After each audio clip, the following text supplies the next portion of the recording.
Shalom, salam jumpa dan selamat malam bagi kita semuanya. Pada malam hari ini, kita kembali dihimpunkan oleh kasih Tuhan melalui sehati di dalam doa bersama dengan Gereja Toraja Jemaat Warakas Krasis Pulau Jawa. Mari kita mempersiapkan seluruh kehidupan kita untuk menikmati persekutuan yang indah sebagai saudara bersaudara di dalam iman. Kita mengangkat pujian untuk Tuhan, bahkan kita membaca dan merenungkan firman Tuhan. Mari kita masuk di dalam saat teduh.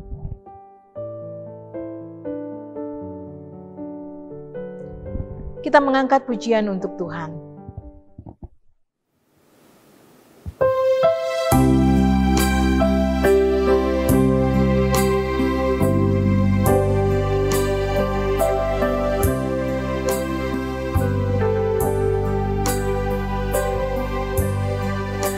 Suaramu ku dengar memanggil diriku supaya ku di Golgota dibasuh darahmu.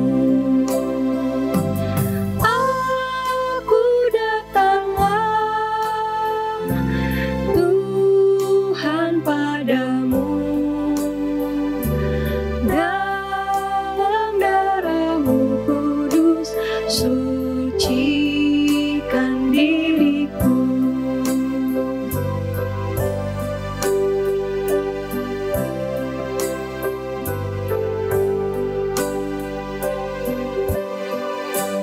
Kau panggil diriku supaya ku kenal iman, harapan yang teguh, dan kasih-Mu kekal.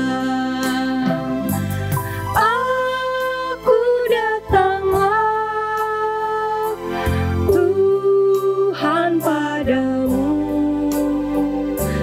Dalam darah-Mu kudus, sucikan diriku. Mari kita berdoa. Ya Tuhan yang Maha Kasih, kami mengucap syukur dan terima kasih padamu ya Tuhan. Pada malam hari ini, Tuhan kembali mempersekutukan kami, memuji memuliakan nama Tuhan, membaca dan akan merenungkan firman Tuhan. Terima kasih Tuhan untuk persekutuan yang indah. Terima kasih untuk kasih setia yang Tuhan selalu curahkan bagi kami. Ya Tuhan, karuniakan kami kemampuan untuk memahami akan kebenaran-Mu. Tolong hamba-Mu yang akan menyampaikannya, agar firman-Mu dapat disampaikan seturut dengan kehendak Tuhan saja. Berfirmanlah ya Tuhan, karena kami semuanya telah siap untuk membaca dan merenungkan firman Tuhan. Di dalam nama Tuhan kami Yesus Kristus, penolong yang sejati, kami berdoa. Amin. Jemaat yang dikasihi Tuhan, firman Tuhan yang akan kita baca dan kita renungkan pada saat ini, saya pilih dari kitab Amsal pasalnya yang ke-21, ayatnya yang ke-16 sampai dengan ayatnya yang ke-31. Demikianlah bunyi firman Tuhan. Orang yang menyimpang dari jalan akal budi akan berhenti di tempat arwah-arwah berkumpul. Orang yang suka bersenang-senang akan berkekurangan. Orang yang gemar kepada minyak dan anggur tidak akan menjadi kaya. Orang fasik dipakai sebagai tebusan bagi orang benar, dan pengkhianat sebagai ganti orang jujur.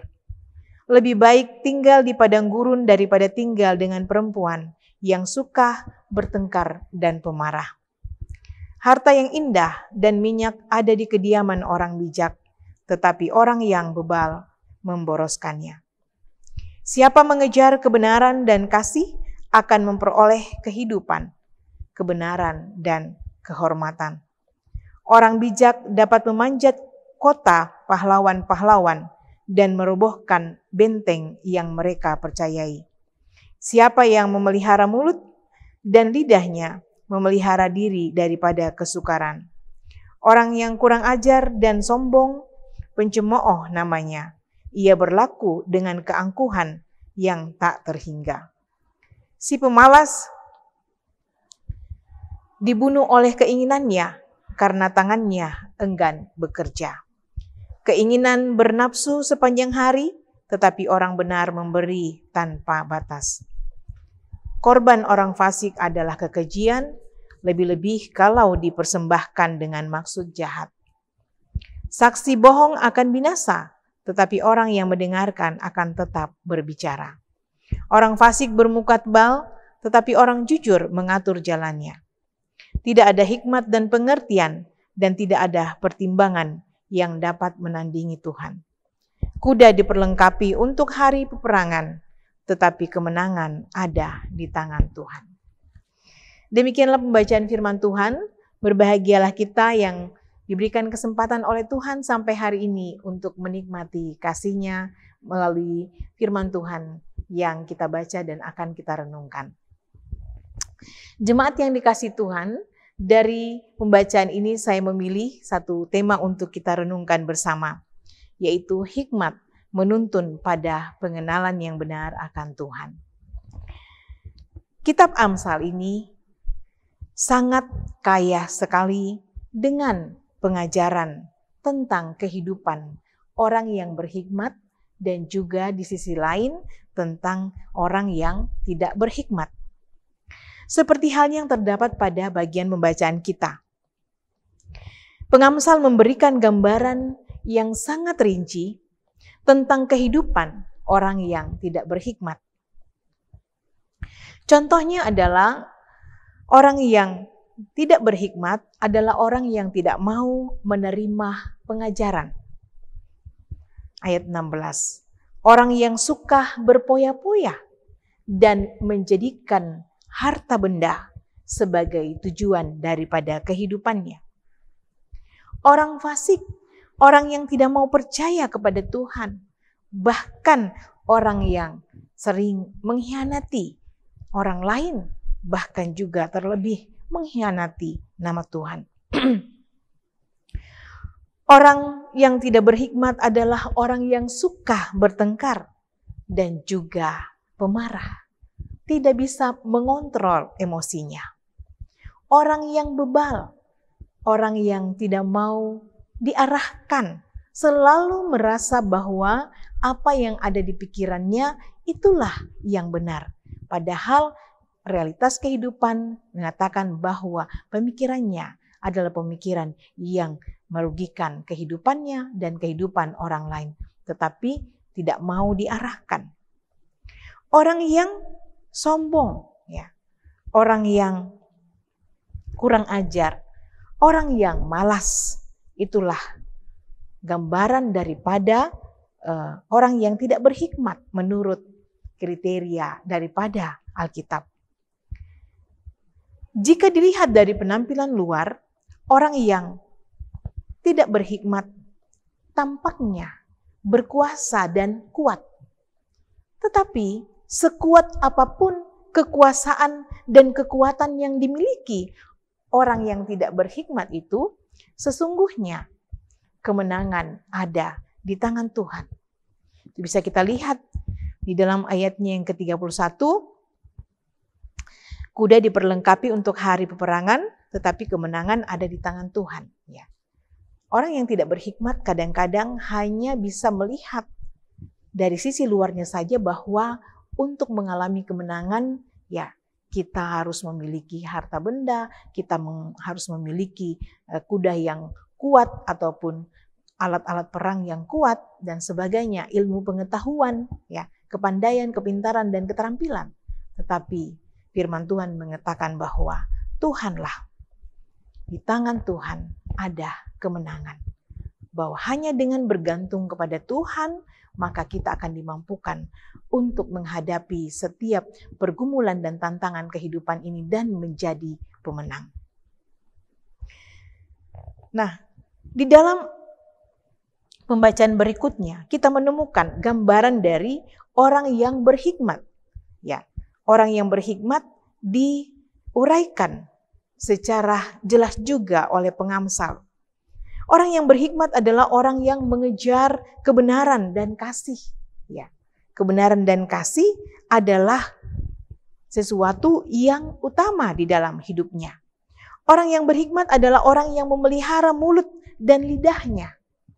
Artinya tidak mengatakan sesuatu yang menyakiti orang lain, bahkan juga tidak mengatakan hal-hal yang tidak berkenan di hadapan Tuhan.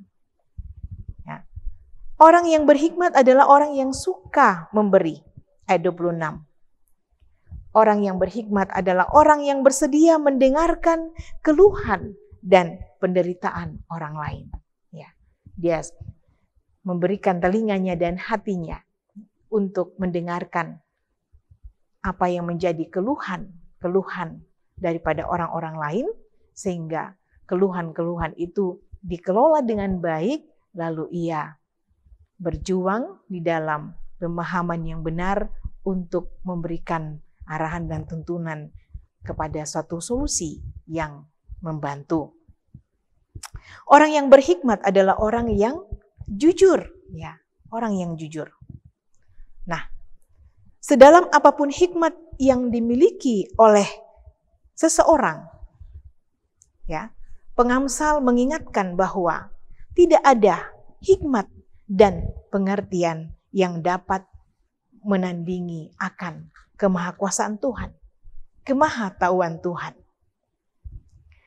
Jemaat yang dikasihi Tuhan, pengajaran Amsal pada bagian ini sangat indah karena mengingatkan kepada kita tentang siapakah kita ini di hadapan Tuhan.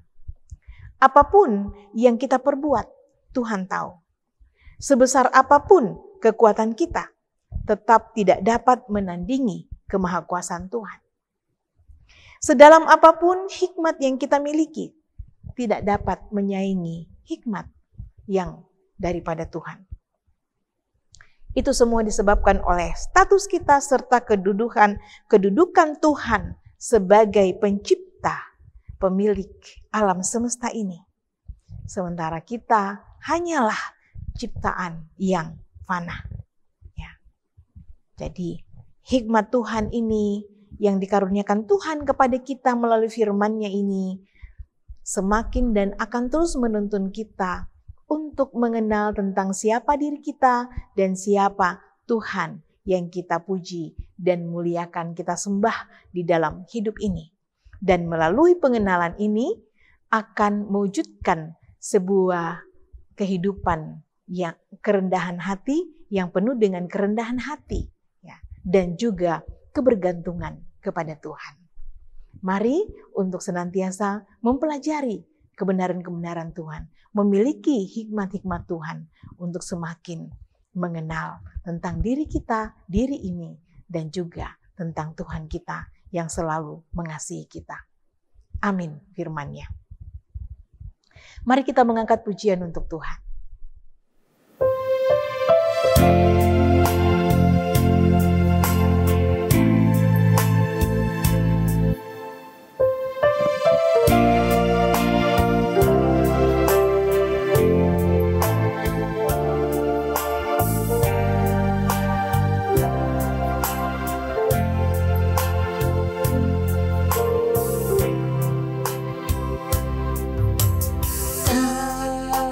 Usah ku takut,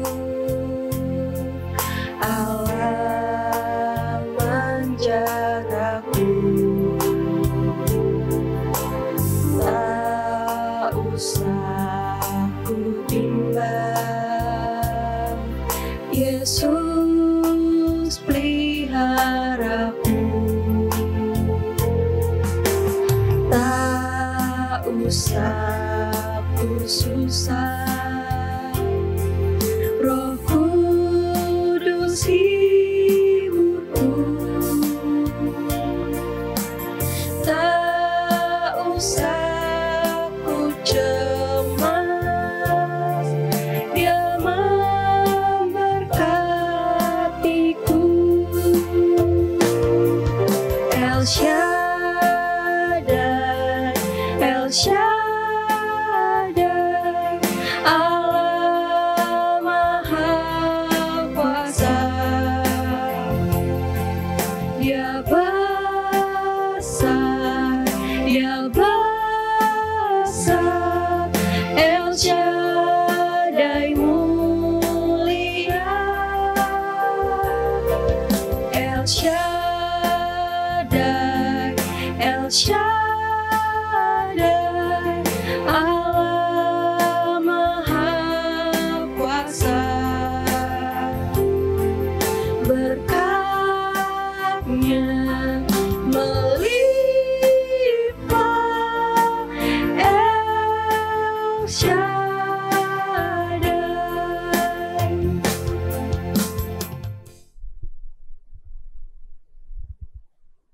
Mari kita berdoa.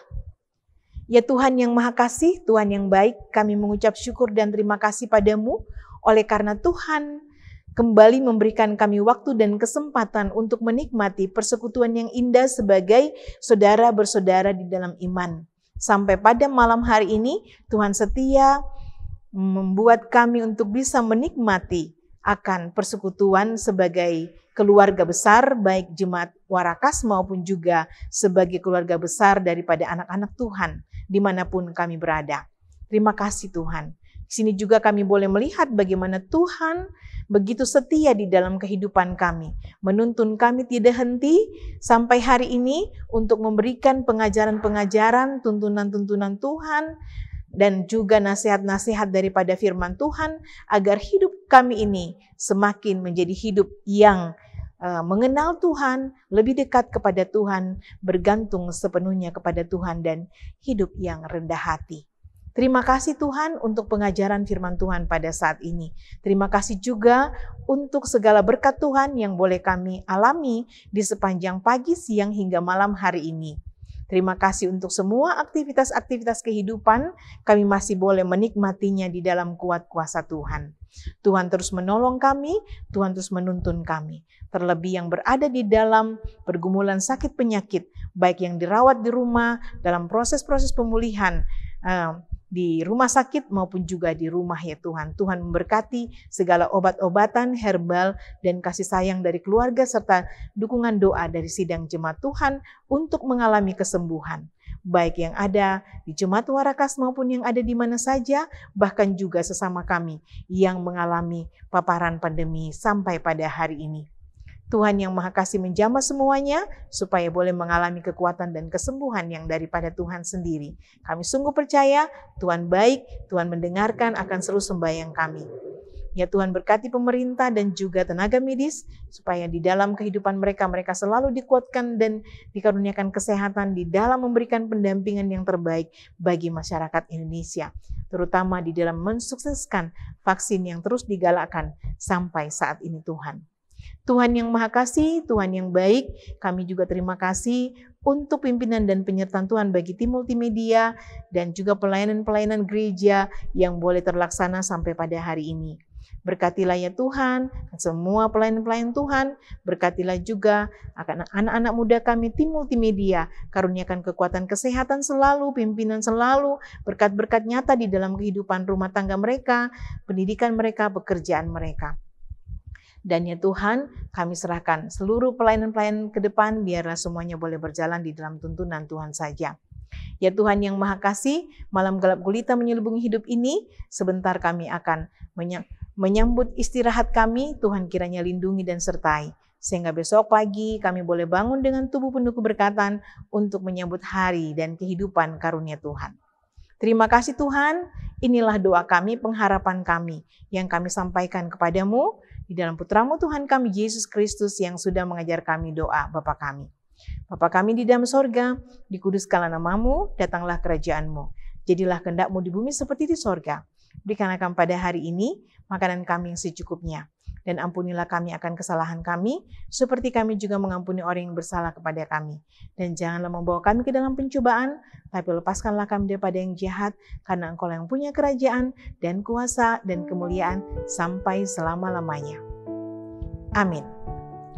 Jemaat yang dikasihi Tuhan, kita sudah menikmati sehati di dalam doa. Menikmati kasih Tuhan lewat persekutuan, lewat firman Tuhan yang sudah kita baca dan kita renungkan. Kita percaya Tuhan selalu akan menyertai dan juga menguatkan menuntun kita. Tetap semangat, selalu sehat, dan sampai berjumpa di sehati di dalam doa pada hari-hari selanjutnya.